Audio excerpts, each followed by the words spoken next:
Quero me casar, mas não tenho dinheiro. Meu marido me agrediu. Eu tô precisando da segunda via da Mercedes. Meu filho precisa de pensão. Eu não sei o que fazer. Fala aí, Defensoria! Fala aí, Defensoria! Fala aí, Defensoria! Fala aí, Defensoria! Olá, olá para você que nos acompanha pelos canais de comunicação da Universidade Federal do Estado de Roraima. Começa agora mais um Fala aí, Defensoria, ao vivo toda quinta-feira pela Rádio Universitária e reprises toda terça-feira pela TV Universitária. Então, você que nos acompanha nesta quinta-feira, seja bem-vindo, você motorista de aplicativo, você que está em casa nesse momento, tá fazendo o quê? Tá lavando aquela louça do almoço? Eita, coisa boa! Então, chega com a gente, porque hoje o nosso bate-papo é sobre os direitos das mulheres, isso mesmo. Os direitos das mulheres tá em evolução, mas muito ainda tem que melhorar. Por isso mesmo, eu converso agora com a defensora pública Terezinha Muniz, ela que é especialista no assunto e também responsável pelo atendimento especializado de promoção e defesa dos direitos da mulher. Boa tarde, seja bem-vinda. Boa tarde, Lana, boa tarde a todos os ouvintes. E dizer que para a Defensoria é uma satisfação ter espaço nos meios de comunicação para falar do seu trabalho. E nós, da Defensoria Especializada, nos sentimos lisonjeadas de estar nesse momento aqui para trazer as mais diversas informações e até mesmo orientações para as nossas ouvintes e para os nossos ouvintes também. Olha, gente, vale ressaltar que a Defensoria Pública do Estado de Roraima tem esse setor. Qual é o termo certo, doutora? Núcleo, setor? É uma defensoria especializada de promoção e defesa dos direitos das mulheres. Localizada dentro da Casa da Mulher Brasileira. Então, muitas ações são desenvolvidas ali, um acolhimento que toda mulher merece e precisa também, Precisa. A mulher que se encontra, que se vê, na verdade, né, que se vê em situação de violência, ela necessita de acolhimento e de pessoas que estejam capacitadas para ouvi-la sem julgamento e, a partir dessa oitiva, promover o acesso, garantir o acesso dela a todos os direitos que ela fizer jus a partir daquela ocorrência. E nós estamos dentro da Casa da Mulher Brasileira, que é um equipamento que tem várias outras instituições, a exemplo da DEAN, do Ministério Público, do Poder Judiciário e de um serviço psicossocial, dentro da casa, já na recepção, para bem acolher as mulheres que, porventura, precisem acessar o sistema de segurança e de justiça para levar uma denúncia, para levar uma solicitação, um pedido de ajuda, né? Porque a partir da denúncia, a mulher, quando ela decide denunciar, ela está pedindo ajuda. Eu quero fazer um comentário sobre esse espaço, que se você, mulher, ainda não precisou, graças a Deus. Mas quem teve a oportunidade de conhecer a Casa da Mulher Brasileira, a Defensoria Especializada da Mulher, que fica dentro da Casa da Mulher Brasileira, sabe do que eu vou falar agora, que é um espaço muito acolhedor, gente, um espaço que passa paz, tranquilidade, Exatamente. que é tudo que uma mulher precisa quando ela está numa situação vulnerável, né, doutora? Exatamente. Nós temos na Defensoria Especializada, inclusive, acolhimento psicológico, porque, às vezes, elas, mesmo já tendo chegado ao sistema de segurança através do registro de um boletim de ocorrência, já tendo passado pelo serviço de recepção e o serviço psicossocial da Casa da Mulher Brasileira, quando elas chegam na defensoria, o psicológico delas ainda está muito abalado, porque nós atendemos em em período muito próximo das ocorrências que elas sofrem, né? Então, quando elas chegam conosco, elas ainda estão muito abaladas e muitas vezes faz necessário o encaminhamento delas para atendimento com o nosso psicólogo, para que ele faça aquele colhimento inicial, já passe ali algumas orientações e levante as necessidades dessa mulher em relação à rede de atenção e proteção que ela necessitar, e quando isso acontece antes do atendimento jurídico, ele faz acolhimento e, na sequência, nós damos continuidade no atendimento jurídico. Então, realmente, a gente procura manter a equipe sempre atualizada, sempre numa relação muito harmônica internamente e de muita paz, para que a gente possa garantir para essas mulheres que precisam do atendimento da defensoria, que elas tenham espaço de confiança para elas chegarem e falarem dos problemas que as afligem. Doutora, eu já quero deixar o convite para você que está nos acompanhando nesse momento. Tem alguma dúvida? Mande agora mesmo lá no direct do nosso Instagram, @defensoriarr. Isso mesmo, @defensoriarr. Vai lá no direct, mande uma mensagem. Oi, meu nome estou ouvindo o programa agora, eu estou com a dúvida tal. Mande pra gente, aproveite que a defensora está aqui nesse momento e pode esclarecer. Doutora, antes de falar sobre várias ações, várias questões que ainda geram muitas dúvidas na população, eu gostaria de conhecer um pouquinho mais da senhora. Eu sei, gente, ela já chegou nos bastidores falando, olha, eu não gosto muito de falar de mim. Só que eu acho importante, doutora, para as pessoas entenderem que as mulheres estão sendo acolhidas por uma pessoa totalmente capacitada, uma pessoa que estudou muito sobre o assunto e que realmente vai receber toda a atenção necessária. Por favor, um resumo. Um resumo da Terezinha Muniz em Roraima ou da Terezinha Muniz no geral, né? Bom, eu sou Terezinha Muniz de Souza Cruz. Eu tenho 4 filhos, sou divorciada e atualmente estou numa união estável com o Maxwell Ribeiro. E moro na Messejana, resido na Messejana, da Messejana, já há 37 anos. Nossa, a senhora viu o bairro Vi nascer, praticamente nascer, porque quando a gente mudou para lá, tinham poucas ruas, o conjunto tinha recém sido ocupado, o conjunto do Messejana, né? Aquele conjunto de moradores do governo federal. E ali eu estou até hoje. Eu tive oportunidades de sair, mas eu gosto muito do bairro onde eu moro. Eu cheguei em Roraima, eu sou natural do estado do Acre, nasci em Feijó, terra do açaí, para quem não sabe. Olha que maravilha! 2 estados com bons açaí, né? O Acre e o Pará. E me criei em Rio Branco, morei em Rio Branco até 1977, quando, por transferência de emprego, eu trabalhava na Caixa Econômica na época e ia inaugurar a Caixa Econômica em Roraima, e eu fui convidada para vir para Roraima para inaugurar a Caixa Econômica. Então, eu estou em Boa Vista desde 14 de junho de 1977.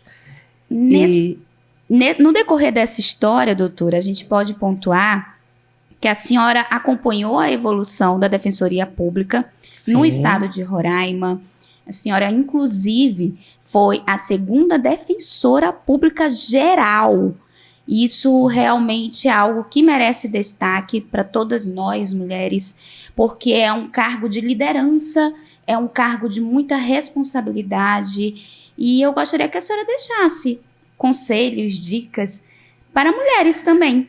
Então, eu preciso, se eu vou falar de mim, eu tenho que dizer que eu comecei a minha vida, eu fiquei órfã aos 5 anos, com 14 anos eu comecei a trabalhar como empregada doméstica, mas eu sempre tive como foco melhoria de qualidade de vida, de situação empregatícia, então eu ia buscando oportunidades para melhorar. E quando surgiu o concurso da Caixa, eu fiz o concurso, passei, logrei assim, ser aprovada, entrei na Caixa e vim para cá. E quando eu cheguei em Roraima, nem existia ainda a universidade. Nossa. E eu lá no Acre, eu comecei a estudar economia, não era formada. Então, quando eu cheguei aqui, voltei a estudar ensino médio, porque eu não queria ficar desatualizada, né? E, bom, quando chegou em 2000, foi criada a Defensoria Pública através da Lei 164. E, naquela época, o Estado já funcionava com assistência jurídica, prestando assistência jurídica às pessoas vulneráveis, que não tinham condições de contratar advogado, através da Divisão de Assistência Judiciária. E quando criou-se a Defensoria, em 2000, aquele quadro da DAGE veio para a Defensoria com o doutor Ladislau, Alex Ladislau, sendo o primeiro defensor público nomeado antes do concurso. Ele foi nomeado antes do concurso. E, a partir dali, começou-se a trabalhar o concurso. Eles já vinham trabalhando antes, né? E em 2000, eu entrei na Defensoria em junho e fiquei como assistente jurídico. Quando chegou em 2002, houve a realização do concurso. E eu fui aprovada e estou na Defensoria até hoje. Olha só, gente. E mensagens assim que eu possa deixar para as pessoas precisam sonhar, né? A gente vive de sonhos e buscar os meios para realizar esses sonhos. É acreditar que eles podem ser realizados com o fruto do nosso esforço.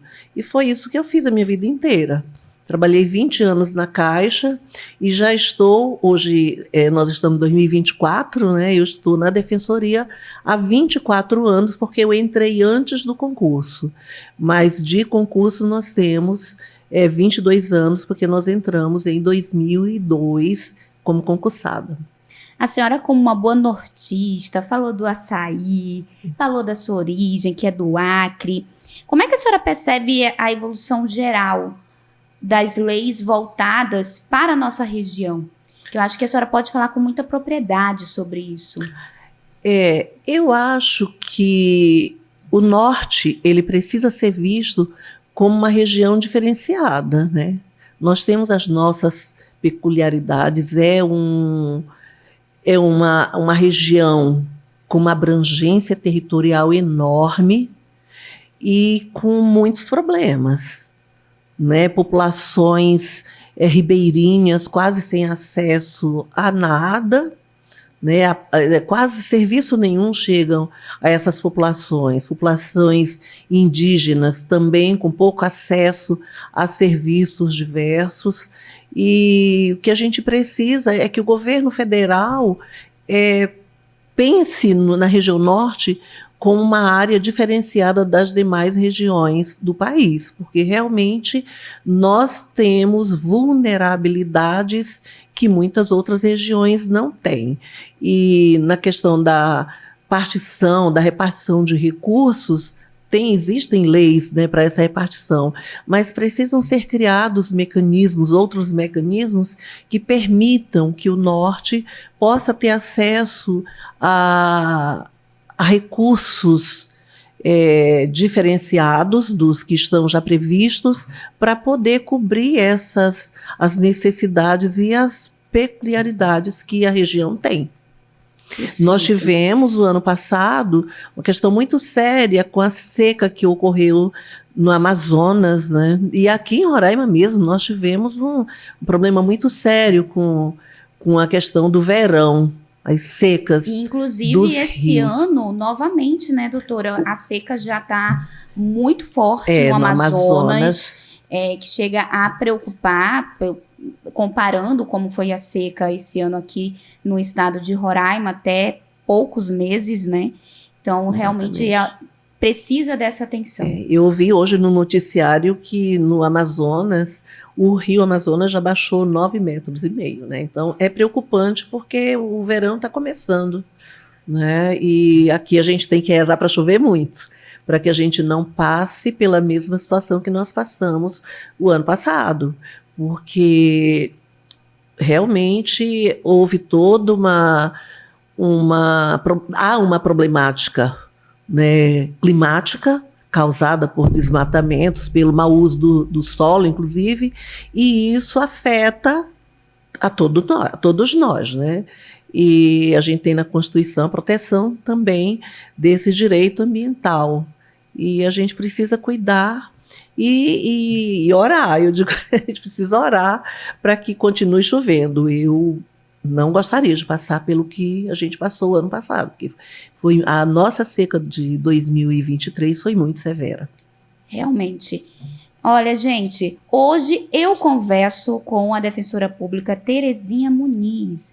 Eu vou a um breve intervalo, mas já, doutora, nós voltamos para falar justamente sobre os direitos voltados às mulheres. Tem dúvida? Manda pra gente lá no direct do Instagram, @DefensoriaRR. Sai daí não, nós voltamos já. Fala aí, Defensoria!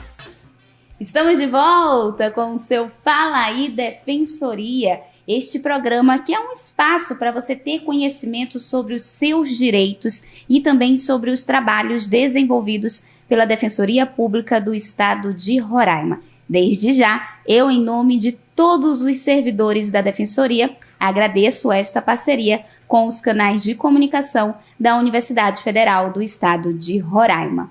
Hoje, o nosso bate-papo é com a defensora pública Terezinha Muniz, ela que entende muito sobre os direitos voltados às mulheres. Doutora, anteriormente a gente já fez um breve resumo sobre o que é a defensoria especializada, mas eu gostaria que a senhora explicasse um pouquinho mais para quem chegou agora.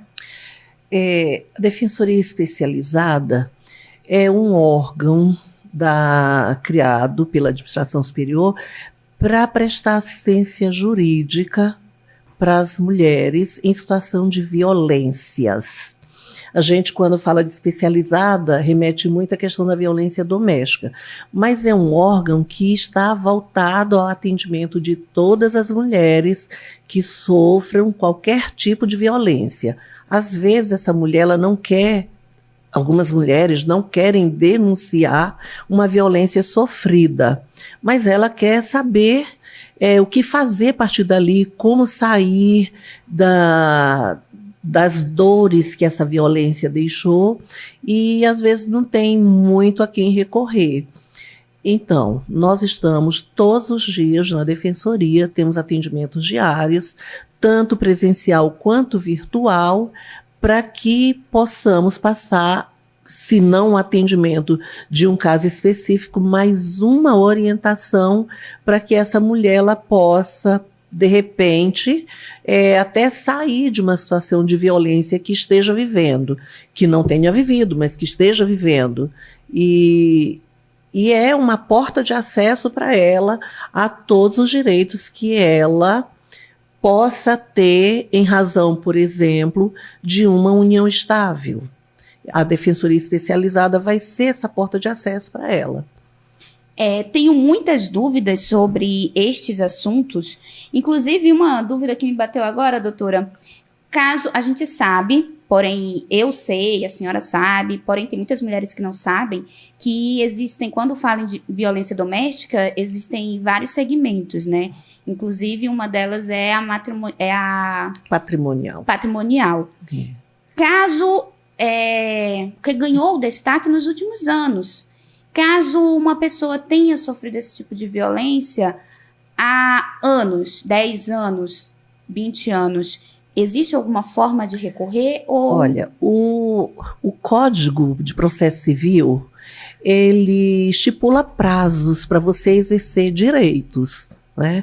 Então, assim, a gente tem que verificar o que ocorreu, se gerou algum processo, aquele dano, se houve o manejo de algum processo, de alguma ação, e se há um tempo hábil ainda para você buscar o ressarcimento, por exemplo, desse dano patrimonial.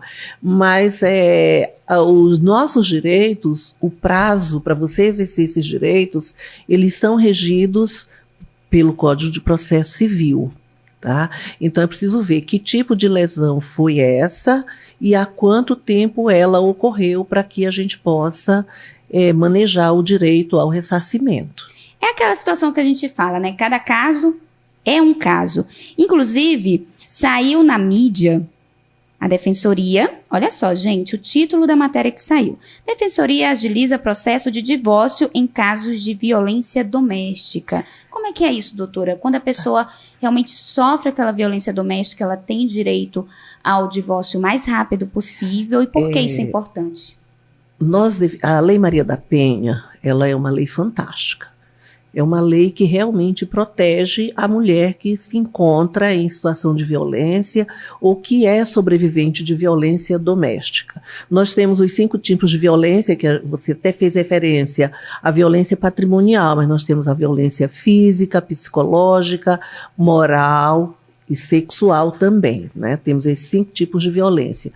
E esses tipos, eles estão conceituados na Lei Maria da Penha, e ela traz os requisitos para que uma pessoa, mesmo mulher, possa acessar os serviços especializados que atuam para proteger os direitos de uma pessoa em situação de violência doméstica. Quais são esses requisitos? É que ela resida no mesmo espaço físico do seu agressor, que ela tenha uma relação de parentesco, é outro requisito, né? Pode ser de uma relação de parentesco e também de uma relação de convivência, e a questão da relação afetiva, né? Que aí vem de namoro, de casamentos, uniões estáveis. O que acontece? O que acontecia antes, né, há algum tempo? Não existia lei, as violências praticadas, uma lei que regulasse de forma especializada essa matéria. E tudo ia para juizado especial criminal, as denúncias.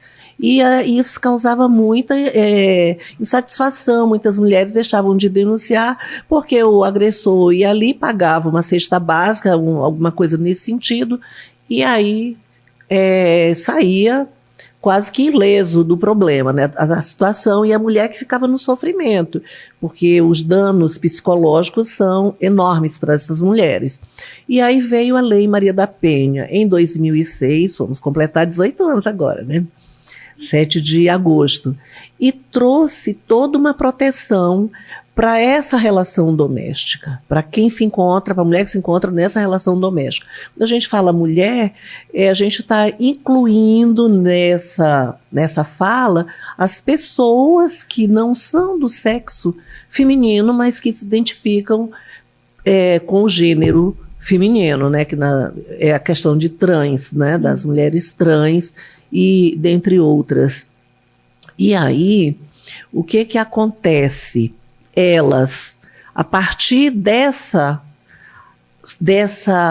ocorrência, ela registrou um boletim, ela já passa a fazer jus a toda uma assistência diferenciada, um atendimento diferenciado na defensoria, com maior prioridade, o atendimento no SUS com prioridade, o atendimento na educação com prioridade. Então, a lei, ela traz, já elenca essa garantia de que a mulher acesse os serviços da rede de proteção e de atendimento com prioridade. Então, o que a Defensoria especializada em articulação com a administração superior, nós conseguimos que fosse criado na Defensoria uma central de atendimento e peticionamento inicial especializada para as mulheres que estão em situação de violência ou que são sobreviventes de violência doméstica com medidas protetivas. Porque também todos os serviços eles não têm assim, muita disponibilidade para atender todos que precisam, mas a lei ela já traz essa prioridade para essas mulheres que têm medida protetiva. Por exemplo, ela precisa mudar do endereço onde ela residia com o companheiro, ex-companheiro, essa mulher ela vai ter direito a transferir seus filhos para escolas mais próximas da sua residência, e isso tem que ocorrer independente da existência de vagas. E quando nós fazemos o atendimento dela, isso já é verificado, e se há necessidade nós já encaminhamos a solicitação para a Secretaria de Educação. Na Defensoria nós criamos essa central de atendimento especializado, e todas as mulheres que nós atendemos, que elas decidem já no primeiro momento que vão separar do agressor, nós já garantimos o encaminhamento delas para essa central para atendimento. É um atendimento que não demora, por exemplo, em varas de família, na Defensoria, por vezes há uma acumulação de demanda e às vezes as pessoas aguardam até 90 dias para serem atendidas. Ultimamente tem reduzido bastante esse tempo, mas nessa defensoria especializada e na CAP, isso não ultrapassa 25 dias, quando muito 27 dias. É a última notícia que nós temos, é que na CAP, para partilhas de bens, o atendimento estaria em torno de 27 dias, que eu acho muito tempo também, porque eu acho que uma situação de violência doméstica, quando a mulher resolve separar e tem uma medida protetiva, a gente precisa agir rápido em todos os sentidos. Mas, mesmo assim, ainda ela é atendida com maior prioridade. E por que nós não fazemos esses pedidos nos juizados? Porque os juizados, eles não funcionam ainda no Brasil inteiro, só tem no Mato Grosso do Sul, onde ele funciona de forma híbrida. Mato Grosso é híbrido, o juizado é híbrido, então ele faz o divórcio, faz partilha, faz as ações de família também ali naquele juizado. Por quê? Porque isso garante que a mulher seja menos revitimizada, que ela precise falar mais da situação, que ela sendo atendida já naquele órgão especializado, ela não vai precisar contar novamente a sua história. Fui atendida aqui, já sai para a área criminal e já sai para a área civil do juizado. Mas aqui não funciona ainda híbrido. Então a gente ainda precisa acessar as varas de família através das defensorias de família e, no caso delas, através dessa central de peticionamento. Eu acho isso interessante, até porque muitas vezes contar a história, contar o que passou, é como um reviver, né? É Exatamente. Doloroso. É interessante isso. A gente vive isso todo dia. Eu faço as audiências, eu também não falei, mas um direito que a mulher vítima de violência tem é de ser assistida por um advogado, assistida juridicamente, acompanhada juridicamente, em todos os atos do processo, seja em área administrativa, policial ou judicial, de advogado e defensor. Infelizmente, a defensoria não tem como acompanhá-las na esfera policial, quando elas vão para registrar a denúncia. Mas a partir do momento em que elas registram a denúncia, nós passamos a atuar em todos os processos judiciais que forem manejados em favor dessa mulher. Doutora, como identificar que a mulher está sofrendo uma violência? Muitas mulheres, elas ainda se negam. Às vezes elas podem até detalhar, será que isso não está certo? Porém, né, acaba se negando à situação. Como identificar que aquilo de fato está acontecendo, é violência, está prejudicando a vida daquela mulher? Pois é, eu falo a gente porque eu também fui criada, né, nesse regime que a gente tem, né, patriarcal, machista, né, eu tenho 68 anos, mas eu nasci, o pai mandando na mãe, eu perdi minha mãe muito cedo, mas eu lembro de situações que ocorreram com eles, né, e tias e tios, né, então é muito difícil para muitas mulheres ainda compreender que estão em situação de violência porque elas naturalizam os problemas. Elas acham que elas estão ali numa situação de atender o que o homem dita, né? E a gente ainda tem muitos homens que dizem para as mulheres o que elas devem vestir, para onde elas devem ir, se podem trabalhar fora do lar ou não.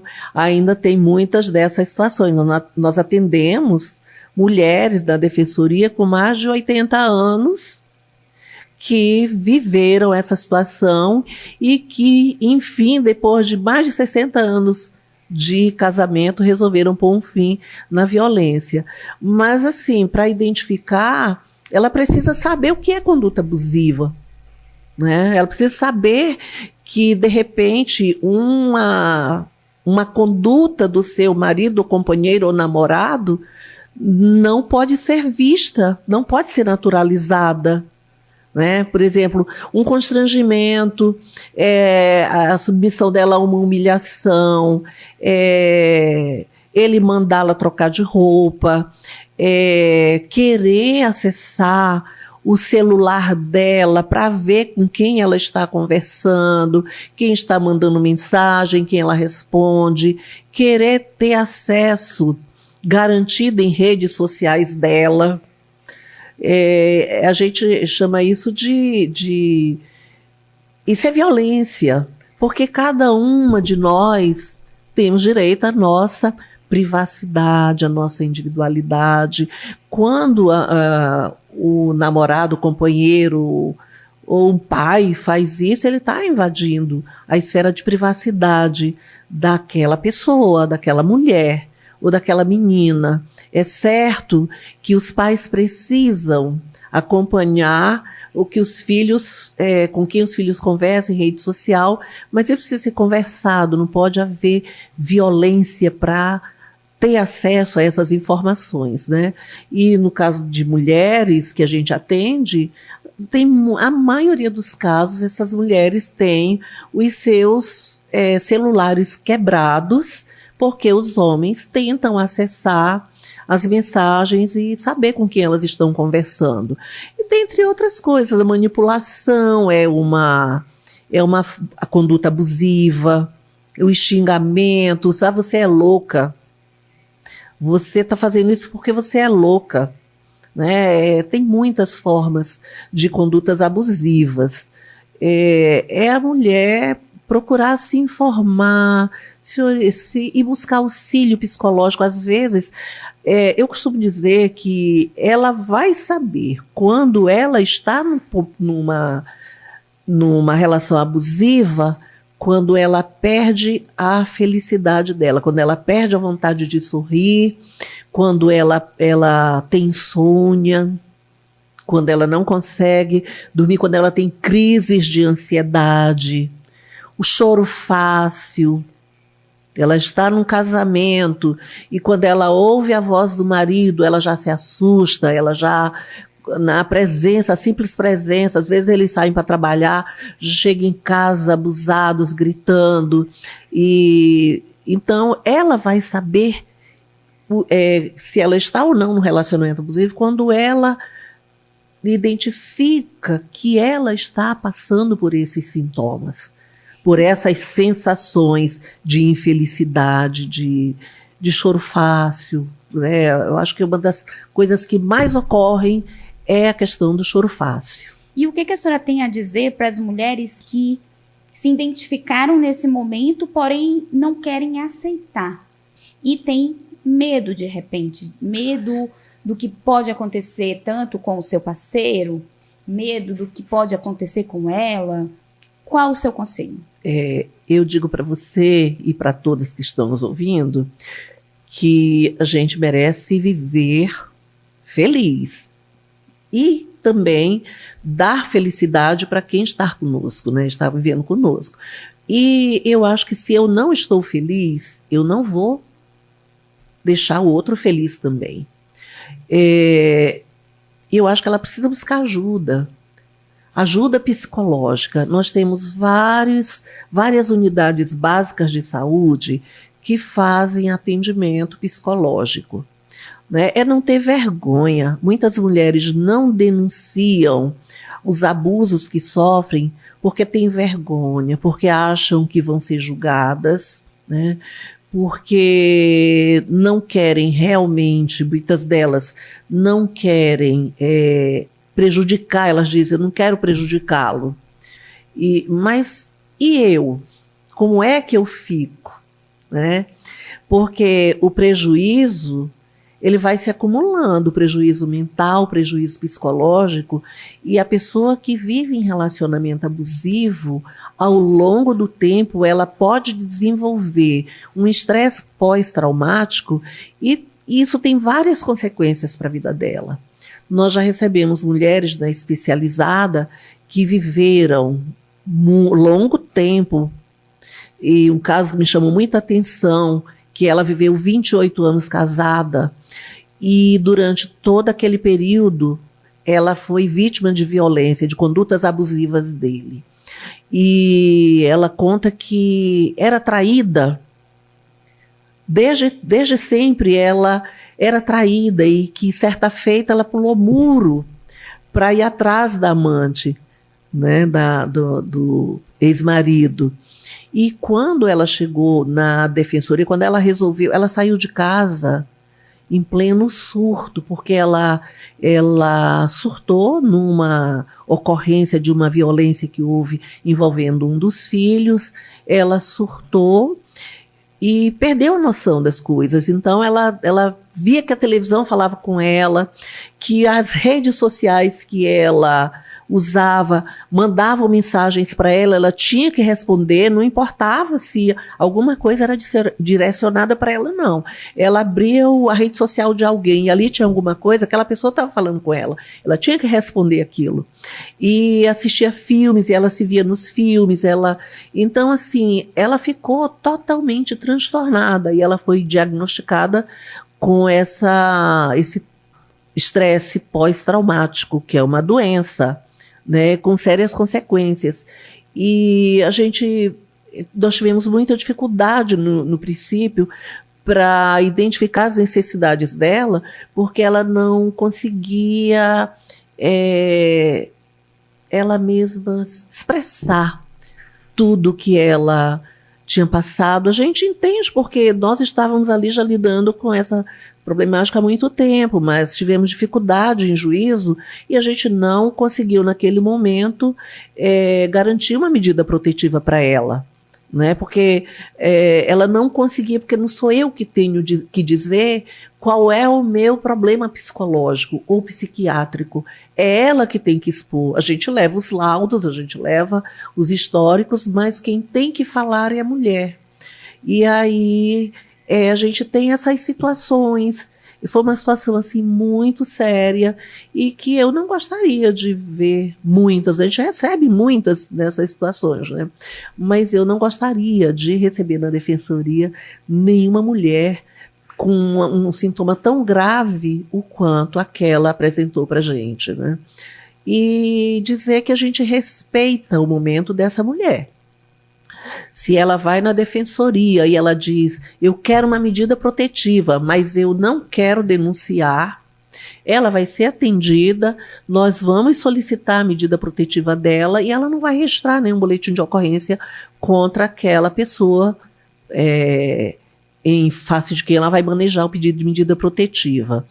E dizer também, esclarecer para essas mulheres que a medida protetiva, ela não atinge a esfera do ir e vir da pessoa, porque a gente vê nas defesas deles, quando eles apresentam defesa, que eles dizem que há uma interferência no ir e vir. Mas essa interferência vai ser só em relação a ela.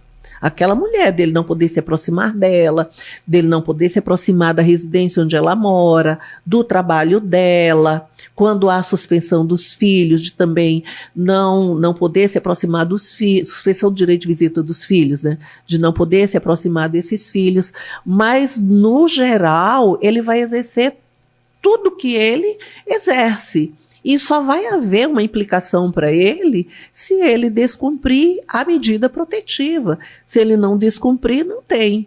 Por que se ele descumprir? Porque um dos ganhos que a gente tem nas alterações da Lei Maria da Penha foi exatamente a tipificação do descumprimento de medida protetiva como crime autônomo. E, inclusive, esse crime é o único que está tipificado na Lei Maria da Penha. Né? Porque todas as outras violências que ela sofre está tipificada no Código Penal, e o único que está é esse. Então, eu digo para as mulheres que estão em situação de violência que procurem orientação, que procurem informações, que participem de ações, que tratem desse tema de violência contra as mulheres. A gente não vai ali para ensinar nada para ninguém, para obrigar ninguém. A gente vai nesses eventos, essa é uma obrigação do Estado, do poder público e de diversas entidades e organizações sociais, da rede de proteção e de atendimento, enfim, visando realmente a prevenção de violência doméstica. E eu acho que quanto mais informações você tem, mais prevenção haverá. Porque, às vezes, o próprio homem ele não sabe que está cometendo um abuso contra a companheira ou a namorada, que seja, que é muito comum a gente, já nas relações de namoro, ter violação de direitos das mulheres. Perfeito, doutora. Olha, eu vou pedir licença para a senhora, que nós vamos a um breve intervalo, mas antes eu quero deixar um recado para você. Olha, o programa Meu Pai Tem Nome, desenvolvido pela Defensoria Pública do Estado de Roraima, já tem o dia D com data marcada. Será em 17 de agosto. Então, se você não tem na certidão de nascimento o nome do seu pai, aproveite esta oportunidade. Vale ressaltar que a Defensoria Pública do Estado de Roraima, inclusive, faz o teste de DNA. Então, agora é o momento. Procure um núcleo da Defensoria mais perto de você. Eu vou a um breve intervalo, não saia daí, eu volto já. Fala aí, Defensoria! Estamos de volta com o seu Fala aí, Defensoria, o seu programa de direitos. É como eu sempre digo, informação é poder. Por isso, hoje eu estou conversando com a defensora pública Terezinha Muniz, ela que é especialista sobre os direitos das mulheres. Doutora, no bloco anterior, a senhora destacou um ponto que eu gostaria de aprofundar um pouquinho mais neste momento, que é sobre a violência feita pelos pais para as mulheres. Como abordar essa situação? Como as mulheres podem se prevenir ou, de repente, devem agir nesta situação? Vamos trazer para meninas e adolescentes? Vamos. Porque a partir dos 18 anos, ela já tem autonomia para ela própria procurar ajuda, ir para uma delegacia e denunciar. E no caso de meninas e adolescentes, até 16 anos, elas são representadas, e aí pelo seu representante legal é aquele que tem a guarda, que pode ser pai, mãe ou um outro parente que tem a guarda dela, e a partir dos 16, ela vem assistida também por seu representante legal. E eu queria focar muito na questão da violência sexual, porque essa questão ela é muito séria no estado de Roraima. O estado figura nas pesquisas com um dos mais altos índices de violência contra meninas, né? E essas meninas, muitas vezes elas ficam indefesas, porque a violência ela vem de ela é intrafamiliar, ela ocorre no seio da família, e às vezes não da família natural dela, do pai, irmãos, mas pode ocorrer de outros parentes com quem ela tem contato. E aí, às vezes, quando isso acontece, pode ser que ela não encontre a proteção do seu responsável ou da sua responsável imediata, na forma imediata como ela precisa, né? E aí, quem vai ajudar? A gente uma das formas de ajuda que essa menina pode receber é na escola. É ela conversando com professora, com pessoal do de serviço psicopedagógico da escola, com uma amiga. Nós já atendemos casos na defensoria de violência sexual contra meninas, onde a menina contou para uma colega dela da escola.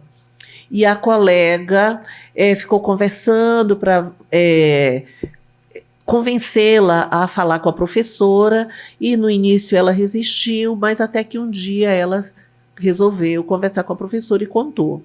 O conselho tutelar nessas horas é acionado pela escola, e esse conselheiro vai atuar na proteção dessa menina, o adolescente, né? Porque pode ocorrer também com adolescente a partir dos 16 anos, que tenha passado por uma situação de abuso sexual e não quis falar para ninguém, nenhum parente, foi dentro dessa família, e ela não quis falar para alguém da família, mas também contou ou na escola ou foi direto ao conselho tutelar, e ela vai buscar proteção. Mas mesmo se a partir de 16 anos, se ela quiser ir sozinha na delegacia a delegada vai designar ali um curador ad hoc para acompanhá-la nas declarações dela, ou vai chamar um conselheiro tutelar também para acompanhar aquelas declarações. Então, a gente precisa proteger nossas meninas e adolescentes, né? E elas precisam saber que elas contam com uma rede de proteção em favor delas. Primeiro, se ela não encontra essa proteção no seio da família, ela pode, na escola, pedir ajuda, e a escola vai acionar os meios que houverem à disposição dela para a proteção dela. Perfeito, doutora. Com certeza essa mensagem chegou em muitas pessoas que precisam ouvir esse recado e deixar totalmente ciente a informação, as pessoas que estão nos ouvindo, que o atendimento da Defensoria Pública do Estado de Roraima é gratuito. Então, se você acha que de repente está nessa situação e precisa de ajuda, busque a Defensoria, que nós vamos lhe acolher. Doutora, quais as outras situações que a gente pode mencionar que também são violência? Nós temos diversos tipos de violência.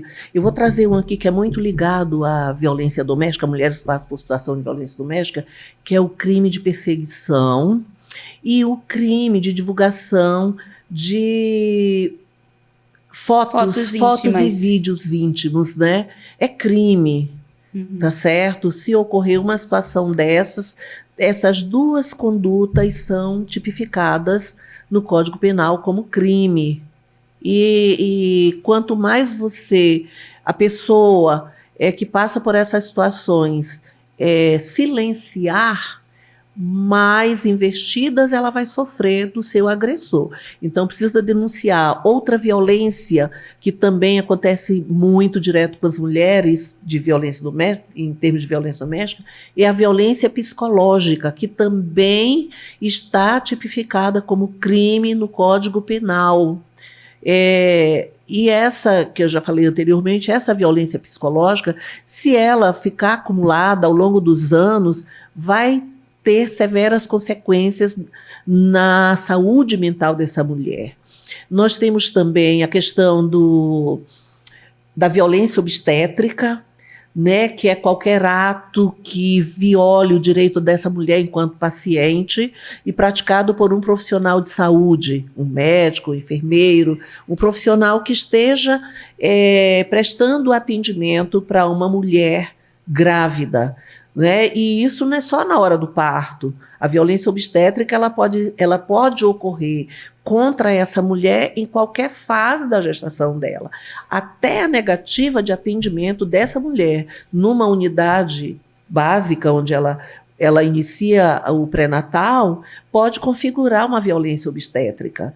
Então, quem sofre é muito raro a gente receber na defensoria denúncias de ocorrência de violência obstétrica. Eu só lembro de um caso, nesses anos todos, que eu trabalho ali na especializada. E eu não sei por quê, né? Porque a gente ouve muitas notícias em jornais de fatos que configuram violência obstétrica, mas esses casos eles não chegam na defensoria. Talvez, às vezes eu fico pensando que por gerar, em alguns casos, o processo indenizatório contra o Estado ou contra o profissional, as pessoas já decidam contratar um advogado para cuidar daquele caso. Mas a defensoria também tem competência para atuar nessas situações de violência obstétrica. Inclusive, ano passado, a Defensoria Pública do Estado de Roraima promoveu um fórum justamente para falar sobre este assunto. E, inclusive, eu coloquei aqui, doutora, um dado justamente para chamar a atenção, que dados apontam que 25% das mulheres brasileiras, em um dos momentos mais especiais da vida, que é a gestação, sofreram algum trauma por conta da violência obstétrica. Então, é um assunto que realmente merece mais atenção. E eu gostaria de saber da senhora, já que a senhora pontuou que são casos que não chegam até a defensoria e a senhora acredita que muitos já buscam um atendimento particular, existe a possibilidade de trazer esses casos a partir do momento que a pessoa tem esse conhecimento? A defensoria é um órgão de acesso a toda pessoa em situação de vulnerabilidade e que não tenha condições de contratar um advogado.